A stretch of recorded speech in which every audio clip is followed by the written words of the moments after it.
안녕하세요. 저는 30대 후반의 주부입니다. 현재 아들 셋을 키우고 있어 하루하루 전쟁터에서 살고 있는 엄마이기도 합니다. 요즘 세상에 애를 셋이나 낳아 애국자라고 칭찬해 주신 분들께는 미리 칭찬을 받도록 할게요. 결혼 후 매일같이 눈치 보고 소외시키려 하는 사람을 곁에 둔 채 사느라 제 마음은 늘 서글프고 억울했으며 특히 요즘은 매일같이 칭찬이 고팠거든요. 저희 남편은 저보다 딱 3살 연상의 건장한 남자입니다. 아이가 셋이라 나갈 돈이 너무 많은데 다행히게도 남편이 돈을 잘 벌어오는 직업을 가진 터라 경제적인 어려움은 딱히 없는 편이에요. 저도 20살에 대학 들어가면서 자취를 일찍 시작을 했어서 돈 절약하고 모으는 것에 나름 도 같은 여자였고 그 때문에 남편 혼자 외벌이로 돈을 벌어오고 있지만 저축활동과 써야 할 생활비를 철저히 구분해내면서 남편조차도 늘 고맙고 대단하다고 할 만큼 지금껏 모아놓은 돈도 제법 많고 친정아빠와 함께 부동산 경매도 몇 번 뛰어들어서 남편 몇 년치 연봉만큼 제 능력으로 불려놓은 돈도 좀 있답니다. 남들 보기에 저희 부부는 정말 최상의 커플이었을 뿐만 아니라 이웃들은 공부 잘하고 말 잘 듣는 든든한 아들들을 셋이나 뒀다면서 저한테 말년에 며느리들 틈에서 외롭지 않게 살 거라고 떵떵거리며 살겠다며 무척 부러워만 했죠. 남 속은 절대 알지도 못하면서 말이죠. 저는 정말 남 보기에도 딱 화목하고 돈 걱정 없고 자식 걱정도 없는 팔자 좋은 여편네를 보일 뿐이지. 실상은 늘 아들들 뒷바라지에 찌들어 있고 바쁜 남편을 대신해 결혼하고 살아온 인생의 절반 이상을 혼자 집에서 보내며 육아와 내조를 해왔습니다. 마음이 외롭고 허하다는 표현이 딱 들어맞는 그런 인생을 사는 여자였어요. 복에 겨운 투정이 아니냐고 욕을 하실 수도 있겠지만 저는 정말 내 뱃속에서 낳은 내 핏줄들이 있음에도 불구하고 이 아이들을 포함한 모든 걸 딱 놓아버리고 당장 죽고 싶다는 생각까지 여러 번 했을 정도로 생각보다 정신력이 강하지 못한 사람이었습니다. 그리고 제가 이 지경에 멘탈 약한 여자가 되기에는 저희 가까운 사람, 저희 시어머니도 한 몫을 했죠. 저희 시어머니는 저 결혼할 적에 참 세상에 그런 천사가 따로 없다고 할 정도로 착하고 인자하신 분이셨어요. 말도 어찌나 고급스럽고 무슨 부잣집 사모님 마냥 말씀을 하셔서 저는 늘 어머님을 보면서 진짜로 나이가 들면 딱 저런 사람으로 나이 들어가고 싶다고 늘 생각을 했을 정도였죠. 저한테 잘해주시니까 저도 더 배로 잘해드리려고 하고 늘 음식이며 옷이며 장신구까지 며느리 이쁘다고 무작정 베풀어 주려고 하시니까 저도 어머님께 사랑스러운 며느리가 되고자 더 열심히 옆에서 존경해드리며 똑 부러지는 며느리가 되려고 노력했어요. 제가 특히 시어머니께 감사했던 것은 저희 친정엄마와 참 잘 지내주셨기 때문인데요. 제가 저희 집 막내라 저희 엄마와 시어머니는 동갑내기 친구셨어요. 저희 결혼하고부터 부쩍 잘 지내시길래 저도 참 감사했는데 첫째 아이를 낳고 나서 어느 순간 보니 두 분이서 작은 다툼이 있었나 보더라고요. 서로 더 이상 만나지도 않으시는 것 같고 출산 후 산후조리를 하느라 잘 몰랐는데 한동안 시어머니도 연락이 없으시고 엄마도 엄마대로 제 연락을 피하시길래 작정하고 친정 가서 여쭤보니 엄마가 참다 참다 화가 나서 사돈 사이가 아닌 친구 사이의 절교를 선언하셨다는 겁니다. 그간 저 때문에 쭉 참고 있었는데 자꾸만 저희 친정에 와서 저희 엄마한테 밥 차려달라, 먹을 것 좀 달라 하며 며느리한테는 한 번 시키지도 않던 짓을 애꿎은 저희 엄마한테 시켜대고 계셨다는 겁니다. 인자하던 시어머니의 반응이 너무 충격적이었는데 제 앞에서 그 나이 먹고 시집살이를 당했다고 울음까지 보이는 엄마의 모습은 절 더 가슴 아프게 했어요. 아무리 좋은 시어머니라 하더라도 나 낳아주고 길러준 보물 1호인 우리 엄마 눈에서 눈물 나게 한 시어머니가 너무 밉고 실망스러웠죠. 그럼에도 제 시어머니니까 전 등신같이 아무런 화도 내지 않은 채 그냥 모른 척 엄마한테도 그냥 잠수 타버리라고 해버리며 일을 조용히 넘어가려 했습니다. 하지만 그 후에도 시어머니는 제 앞에서 세상 착하고 순진한 시어머니처럼 구시다가도 뒤에서는 저희 엄마한테 전화를 안 받는다고 흉을 보는 문자를 보내시거나 점점 만만해지셨는지 험악하게 구시면서 하다하다 저를 걸고 넘어지시며 아무것도 모른 채 전화를 받은 저희 엄마한테 내가 며느리한테 평생 못할 시집살이를 다 시키면 살 줄 알아 하는 협박의 말씀까지 하셨다고 합니다. 그 때문에 엄마는 자신이 시집 잘 간 딸한테 걸림돌이 되는 것 같다며 거의 식음을 전폐하다시피 스스로를 자책하기 시작하셨고 사실 몸이 성지도 않은 분이셨는데 스트레스까지 겹치자 몸이 버티지 못했던 건지 곧이어 지병으로 알아 누우셨어요. 한동안 치료받느라 병원만 주구장창 다니시다가 결국 일찍 세상을 떠나셨고요. 절대 저희 엄마가 돌아가신 게 시어머니 때문이라고 생각하진 않습니다. 분명한 변명이 있었고 원래부터 몸이 약하셨기에 운이 나빴다고만 간신히 생각을 하는 중이에요. 하지만 결코 엄마가 떠나시기 전에 마음이 내내 불편하셨고 스트레스를 많이 받으셨다는 것까지 다 병 때문이었다고는 생각하지 않았어요. 시어머니로 인해 엄마가 분명 저 몰래 소거리를 한 시간이 길었을 것이고 결국 세상을 등지는 순간까지도 시어머니와 관계를 온전히 풀어나지 못한 채 내내 시집살이를 당할지도 모른다며 딸 걱정만 하시다가 가셨기에 제 마음엔 엄마에 대한 한과 서름이 한가득이었습니다. 남편은 아무것도 알지 못하고 있다가 저희 엄마가 돌아가시는 날 제가 이성을 잃은 채 울면서 꺼이꺼이 시어머니 욕까지 한 바가지로 꺼내버린 바람에 뒤늦게야 그 말을 듣고 눈치를 채게 되었고 그때부터는 남편도 시어머니와 저희 사이에서 알아서 눈치를 보고 애써 마주할 자리를 안 만들면서 나름 저를 배려해주곤 했죠. 대신 남편은 무슨 잘못일까도 싶었지만 시어머니를 꼭 빼다 닮은 남편을 볼 때마다 제 화가 울그락불그락 튀어나오려고 해서 눈치 보는 불쌍한 남편이라도 봐야지만 제 화가 조금은 가라앉곤 했었습니다. 하지만 언제나 남편이 제 옆에 서 있어 줄 수는 없었습니다. 남편이 점점 일이 바빠지기 시작했고 바쁘면 바빠질수록 직장에서 시간을 더 보내다 보니 저는 자연스레 하나 둘 태어난 제 아이들을 키우는데 더 정신이 없어졌어요.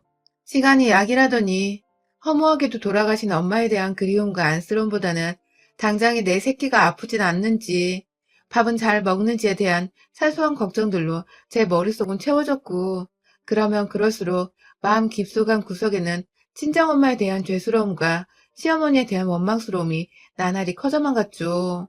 하지만 이건 저 혼자만의 생각이 아니었어요. 시어머니는 시어머니대로 저희 친정엄마가 돌아가신 후 저 보기가 더욱 껄끄러지셨는지 한동안은 정말 살아계신지도 모를 만큼 연락도 없고 소식도 들려오지 않았습니다. 그러다가 제가 아들들을 하나둘 낳다 보니 시어머니도 손주는 봐야 했는지 시아버지를 따라서 쫄래쫄래 병원에 찾아오셨죠. 지 아들 꼭 닮은 손주들이 이쁘기는 했는지 애들 보면서 좋아 죽으려 하시고 또 세상 좋은 시어머니 마냥 절 보며 수고했다고 하시는데 이렇게 인자한 표정 뒤에서 저희 엄마한테는 저한테 평생 시집살이를 시킬 거란 협박이나 하셨다고 생각을 하니 소름이 끼쳤죠. 그렇게 껄끄럽고 보기 싫던 시어머니는 그럼에도 아이들의 할머니였기에 해마다 꾸준히 만나야 할 수밖에 없었습니다. 남편이 웬만하면 같이 모이는 자리를 안 만들려고 노력을 하긴 했으나 명절에 제사를 지내야 하는 마당에 무작정 싫다고 안 가버릴 수는 없는 노릇이었고 시아버지는 제게 살뜰히 잘해주시는데 마냥 시어머니 싫다고 아버님까지 안 볼 수도 없는 노릇이었어요. 또 할머니 집 간다고 좋아라 하는 순진한 아이들을 말리며 집에 있게 할 수도 없는 노릇이었고 아, 그런데 언제부터 시어머니가 참 저희 엄마한테 했을 법한 짓거리들을 제 앞에서 하시더군요. 한마디로 시집살이를 점점 대놓고 강요하기 시작한 겁니다. 예를 들어 저희 남편한테 남동생이 하나 있는데요. 평소 시어머니는 제사상을 차릴 때 며느리들과 함께 제사상을 차리셨어요. 본인은 며느리들 손에 물 묻히는 거 싫다면서 아들들 앞에서도 세상 좋은 어머님인 듯 말씀을 하시면서 같이 요리를 하셨고 그런 모습에 저나 동서도 정말 시댁살이에 만족을 하고 있었는데요. 엄마 돌아가시고 나서 그 해는 정신이 없다는 핑계로 명절이고 뭐고 시댁 가는 거 다 건너뛰었고 그 다음 해 명절에는 시댁에 찾아갔는데 집안에 저희 가족밖에 없는 겁니다. 알고 보니 시어머니께서 도련님과 동서한테는 명절에 오지 말라고 전화를 해놓고는 저희 부부만 불러서는 저 혼자 제사상을 차리게 한 것이죠. 평소처럼 시어머니가 제사상 차리는 걸 도와주질 않으셔서 전 정말 울며 겨자 먹기로 혼자 상을 차려내다가 남편도 제 모습이 너무 불쌍했던지 직접 손을 걷어붙이고 부엌에 들어왔어요. 그 와중에 시어머니는 남자가 부엌에 들어가면 재수없다고 남편을 끌어내려 하셨지만 남편은 갑자기 왜 그러냐는 식으로 시어머니를 양껏 째려보곤 이내 절 묵묵히 도와주었죠. 너무 서럽고 힘들었지만 저를 향한 태도마저 저희 엄마한테 하셨던 것처럼 변해버린 시어머니가 정말 얄미웠습니다. 하늘에서 엄마가 이 꼴을 보면 퍽이나 속이 편하시겠다 싶어서 시어머니한테 복수를 하면 했지 절대로 당하지만은 않겠다고 그날 처음 다짐을 했었네요. 하지만 시어머니는 생각보다 고단수셨습니다. 다른 집 시어머니들은 어쩌는지 모르겠는데 우리 집 시어머니는 무슨 학교 다닐 때 요리조리 친구들 편에 서서는 따돌림을 주동하는 못된 학생 마냥 하는 짓이 정말 철없고 인정머리가 없었습니다. 하루는 남편을 불러서는 시댁에 오라고 했나 보더라고요. 저 빼고 손주들만 데리고 말입니다. 아니, 손주를 보겠다는 할머니 마음은 이해를 하는데 저 하나 꼭 빼고 오라고 그걸 남편한테 전화를 해서 말을 하고는 굳이 저한테 문자를 보내서는 내가 아범한테 너 빼고 오라고 했다 라고 통지하다 알려주니까 제가 열이 받아 죽겠더라고요. 저 생각에서 행동 어떻게 해야 하나 하고서 말도 못하고 끙끙 앓고 있던 남편은 제가 어머님한테서 몇 달 문자를 받았어 라고 하니 화들짝 놀라며 자기가 죽을 죄를 지었다는 듯 사죄를 하고 결국 남편은 일이 바쁘다는 핑계를 대면서 아이들을 데리고 시댁에 가지는 않았지만 그로 인해 시어머니로부터 저는 한 차례 더 문자를 받아야 했어요. 네가 이기나 내가 이기나 해보자 하고 말입니다. 뭐 이런 되바라진 시어머니가 다 했을까 싶었습니다. 싸움으로 며느리랑 얘기를 하는 시어머니라니 요딴 인성의 아줌마를 그간 인자하고 좋은 분이라 생각을 했던 저 스스로를 미치도록 원망하고 혐오까지 했네요. 처음은 그냥 문자를 씹는 방법으로 저희 엄마가 하셨던 것처럼 넘겼습니다. 하지만 참으면 참을수록 제 속은 타들어갔고 우리 엄마가 얼마나 괴롭게 마음고생을 하셨을지를 알 것 같았어요. 시어머니는 이제 아이 대놓고 집으로 전화를 하셔서는 애들이랑 애들 아범 좀 집으로 보내라 라는 말을 남기시며 넌 안 봐도 되니까 제사나 빼먹지 말고 와 라는 싹수 없는 말들을 하셨고 정말 시어머니 전화를 더 이상 받기 싫어서 저는 억지로 남편을 설득해 그 바쁜 사람을 월차까지 쓰게 하고는 애들 데리고 시댁으로 가게 하기도 했습니다. 첫째는 엄마 놓고 가기 싫은지 매번 가는 길에 절 보는 것조차 미안했지만 애들이 문제가 아니라 정말 시어머니를 상대하는 것이 너무 괴로웠어요. 저를 보기 싫어하는 것뿐만 아니라 동서한테는 제 유혹을 어떻게 해대셨는지 절대로 저한테 전화도 먼저 하지 말고 연락도 먼저 하지 말라고 그러면 자기 죽을 때 재산은 다 저한테 넘겨주겠다는 잔인한 소리를 하셨고 동서는 참다 참다가 하도 시엄마가 이상한 생각이 들어 저한테 연락을 했더라고요. 도대체 시어머니는 왜 며느리들을 이간질하냐고 인성이 글러먹다 못해 그냥 사람 천성이 못 되쳐먹은 것 같다며 신랄하게 욕을 했습니다. 시어머니가 저와 남편 그리고 이젠 하다하다 동서네까지 연락을 해서 저와의 거리를 두게 만들고 있다는 걸 알아챈 순간 시어머니의 욕이 반가워야 했는데 전 오히려 더 가슴이 조여왔어요. 이 할망구가 진짜 끝까지 가보자는 거구나 싶었으니까요. 그렇게 시어머니는 오랫동안 주동자가 되어서는 주변 사람들이 저를 경계하고 멀리하도록 끊임없이 종용을 하셨습니다.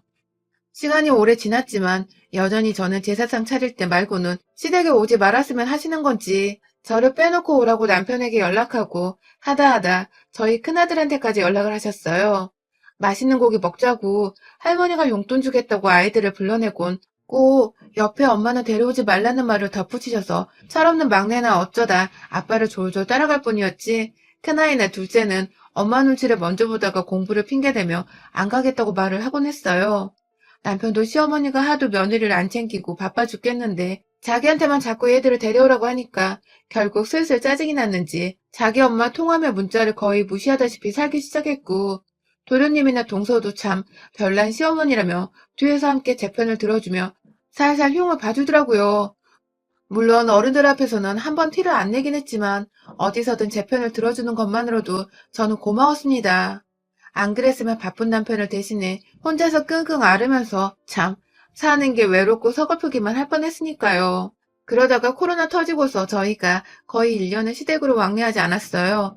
뭐 핑계라면 핑계일 수 있지만 저도 이때다 싶어서 여름 휴가부터 추석까지 모두 다 시댁 가는 거 필수를 하고서 가족들끼리만 집안에서 마음 편하게 지냈죠. 그러다가 이번 연말에 가뜩이나 연초보다 코로나가 심해져서는 뭔가 진짜 일이 생길 것도 같고 걱정이 돼서 조심히 지내고 있는데 그간 본인도 코로나로 겁이 나셨는지 두문부출하시던 어머니께서 집에서 같이 TV를 보고 있는 남편의 핸드폰으로 연락이 왔어요. 대뜸 수화기 너머로 들리는 첫 마디가 옆에 걔 있어? 라시더군요. 며느리 이름 놔두고 누구 집 걔 이름도 아닌 걔라니. 순간 전화기 소리를 낮추면서 당황한 남편은 옆에 있어 엄마 하고 다급히 말을 가려하라는 티를 냈는데 시어머니는 오히려 당당히 더 큰 목소리로 말씀하셨습니다. 요즘 비키라 그래, 짜증나게! 라고 말입니다. 순간 귀를 의심했어요. 제 집안에 남편과 사이좋게 앉아있는데 전화할 거니까 비키라니. 참 말을 해도 사람 기분 더럽게 하는 데는 정말 타고나셨더군요. 그리고 제가 기분이 나쁘다며 죄 없는 남편을 괜히 한번 노려보고는 자리를 피했습니다. 안방에 와서 엎드려 누워있는데 남편이 전화 통화를 끝내고서는 뒤따라 들어오더라고요. 어머님이 또 자기만 아이들을 데리고 조심히 집에 왔다 가라고 하는데 이참에 시어머니랑 꼭 화해를 하라고 올해를 넘기지 말고 잘 지내봐달라며 제게 부탁을 하더라고요. 그게 아이들한테도 좋게 보일 거라나 뭘 하나.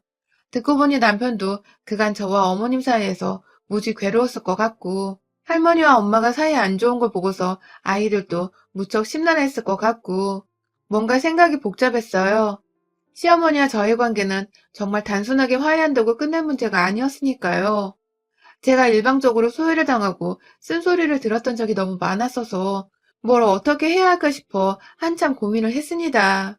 그리고 저는 아이들을 위해서 아이들이 좀 더 편안하게 시부모님을 볼 수 있도록 해야겠다는 생각에 눈 딱 감고 시어머니께 먼저라도 살갑게 다가가 보기로 했어요. 그렇게 저희는 혹여나 하는 마음에 부부끼리 둘이서만 먼저 시댁에 찾아가 보기로 했습니다. 진심으로 잘 지내고 싶다고 말씀을 드리면 시어머니도 저 자세로 마주하며 제게 따뜻이 혹은 빈말이더라도 미안하다는 말씀 한 번은 할 줄 알았으니까요. 제 딴에는 시어머니를 배려하고자 하는 의도이기도 했었죠. 그런데 시댁 문을 열고 들어가자마자 절 보더니 세상 기분이 더러워 죽겠다는 듯 인상을 팍 찡그리고는 자기 아들을 지그시 째려보기 시작하던 시어머니. 저를 왜 데려와서 자기 기분을 더럽히냐. 뭐 이런 표정인 것 같았습니다. 시작부터 삐그덕거릴 게 뻔히 보여 저도 내심 당황스럽지만 그럼에도 내가 아랫사람이니 무시하자는 마음으로 한번 참았습니다. 하지만 이내 두 번째 고비가 찾아왔어요. 거실 소파에 앉으시고는 보시던 TV를 마저 보시기 시작한 어머님은 저와 남편이 멀뚱거리며 서 있는 와중에도 TV 보는데 거슬리게 하지 말라며 방 안으로 들어가 있으라더군요. 그 와중에 자기 아들은 팔을 꼭 붙잡으며 우리 아들은 왜 이렇게 얼굴 보기 힘들어? 하며 자기 옆에 앉혔어요. 네, 저 혼자 들어가 있으란 소리였습니다. 저도 모르게 소란 피우기 싫어 방 안으로 들어갔어요. 오랜만에 시댁 와서 뭐에다 쓰는 방인지도 모르겠는 옷가짐으로 가득 찬 방 안에 들어가 있으니 저도 모르게 울컥하더군요. 그 와중에 남편은 당신 얼른 나와 하면서 저를 챙기려는데 시어머님은 옆에서 아휴, 떼버려 둬. 내가 그러니까 혼자 오랬잖아. 애들은 어디다 두고 온 거야? 하면서 별일 아니라는 듯 다른 얘기를 꺼내며 남편의 관심을 끌려 했어요. 하지만 그걸 듣고만 있을 남편이 아니었죠. 어머님 손을 뿌리치고 방문을 열고 온 남편은 저를 데리고 나서며 결국 그간 참던 화를 더는 못 참겠다는 듯이 소리를 빽 질러버렸죠. 어머님, 도대체 왜 이렇게까지 못나게 구시는 거예요? 하면서 창피해서 얼굴을 못 들겠다고 무슨 어른이 이 모양이냐며 어머님 행동 하나하나를 따져대기 시작했고 급기야 어머님은 너가 다 이렇게 고자질 해놓은 거야? 하면서 죄다 사실이었음에도 제 핑계를 대면서 상황을 빠져나가려고 하셨습니다. 몇 번 양쪽에서 고성이 오가다가 제가 너무 힘들다며 화내고 싸움이고 뭐고 다시는 안 보고 살고 싶다는 말을 하면서 집에 가려고 가방을 챙겼어요. 밖에서 신발을 신고 있는 저와 이대로 헤어지면 진짜 영영 쫑이라는 생각에 안절부절 못한 채 일단 시어머니께 무작정 저 달래라고 애원하고 있던 남편. 그런데 그 옆에서 시어머니가 그만 저에게 세 번째로 참아야 하나 말아야 하나 하는 시련을 안겨주셨네요. 글쎄 화나서 제대로 신기지도 않은 구두를 억지로 꾸역꾸역 넣고 있는데 그 앞에서 보란듯이 자기한테 호주머니에다가 돈을 쥐어 넣어주면서 한다는 말이 절대로 너 혼자 써? 남으면 그냥 연말에 기부나 해. 라더군요.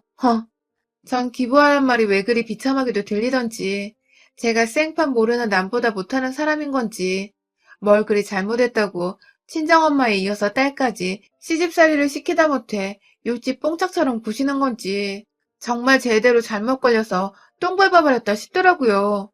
저를 살며시 쳐다보시며 누가 봐도 대놓고 돈을 남편의 주머니에 쑤셔놓고 있는 시어머니 모습이 전 정말 뜬금없었지만 너무 싫어서 죽여버리고 싶었습니다. 그간 참았던 작은 것들이 쌓이다 터져버린 덕에 저는 제대로 미쳐버렸어요. 신발을 신다 말고 절뚝거리며 신발을 신은 채 거실 안으로 들어와서는 너 방금 뭐라 그랬냐? 하며 시어머니 앞에서 시어머니 이맛박을 확 쳐버렸어요.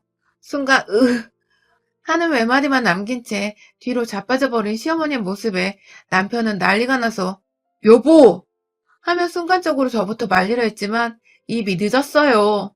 제가 완전히 얼굴이 검게 변한 후였으니까요. 아들새 키워내며 온갖 일을 다 겪어도 굳건히 살아온 저인데 그간 참 이상하리만큼 시어머니 앞에서는 작은 외톨이가 되는 기분이었더라고요. 다시는 당하지 않겠다면서 뭐라도 휘둘러야겠다 싶어서 부엌으로 들어갔어요. 글쎄 제가 시어머니 기분 좀 좋아지시라고 시댁 오는 길에 시엄마 좋아하는 떡을 친히 사왔더라고요. 뭐 그런 머저리 같은 짓을 했는지 원. 저도 모르게 상자채 든 박스를 뜯어다가 김이 모락모락 올라오는데 비닐까지 뜯어다가 그 안에 든 몽글몽글한 오메기떡이랑 수수팥떡, 인절미, 오색 손편 뭐 떡이란 떡이 종류별로 8개 들어가 있는 상자채를 들어 올려서는 어머님 따라 하며 외마디만 질러대는 남편을 무시한 채 여전히 뒤로 자빠져 있는 어머니 면상 위에다가 확 쏟아 부어버렸습니다. 진짜 거짓말 안 하고 떡가루부터 시작해서 그 김나는 떡들이 우르르 시어머니 얼굴부터 머리 위로 한가득 쏟아져 버렸어요. 졸지에 입에 묻은 떡가루를 억지로 삼켜대면서 자리에서 일어난 시어머니는 크게 놀라셨는지 말을 못 이으시고 이게 뭔? 하면 말끝을 흐리셨지만 저는 그런 시어머니 대갈통에 가장 밑바닥에 남아있던 정사각형 모양의 찰시루떡을 마지막으로 있는 힘을 다해서 시어머니 머리 정수리 위에다가 뜨뜻하시라고 처박아 던져버렸답니다. 남편은 차마 지 엄마가 한 짓이 있어서였는지 태어나 처음으로 이렇게 화를 내고 폭력까지 행사하는 와이프의 모습을 놀란 눈치로 내내 지켜만 봤고 저는 마저 제 손을 깨끗이 씻어내고는 그 집을 나왔어요. 다시는 연락하지도 내 새끼 보겠다고 맘대로 전화해서 불러내지 말라며 한 대 주먹으로 치려다가 누나까지 쳐주는 신용만 해서는 더 지레 겁을 먹게 하고 나와버렸네요. 어찌나 속이 시원하던지요. 한 대 그냥 치고 올 걸 그랬나 싶어서 마지막 주먹 못 날렸던 것을 제가 후회하고 있더라니까요. 그날 남편은 뒤늦게 집에 들어왔는데 내심 사람이 차분해 보였고 오히려 제게 탓을 하기보단 제 손을 지그시 확인해 보더라고요. 갓 지은 떡으로 지 엄마를 때렸는데도 그 와중에 제 손이 데이진 않았는지 확인부터 하는 남편. 그 앞에서 제 마음이 그냥 그 오랜 시간 내내 시어머니께 당해서 서글펐던 마음이 이제서야 완전히 치유가 돼버린 것만 같아서 눈물이 흘러나왔답니다. 참 유별나고도 가까워지기 너무 힘들고 싫었던 시어머니. 결국 이렇게 인연을 끊고 살 운명이었지만 그래도 쌓였던 화를 온전히 풀어내고 갈라서서 얼마나 뒤끝도 없고 속도 편한지요. 그날 떡사래가 효과 직방이었는지 시어머니는 가끔 지 아들한테 연락하던 것도 이제 완전히 끊어내곤 소식이 또 없으세요.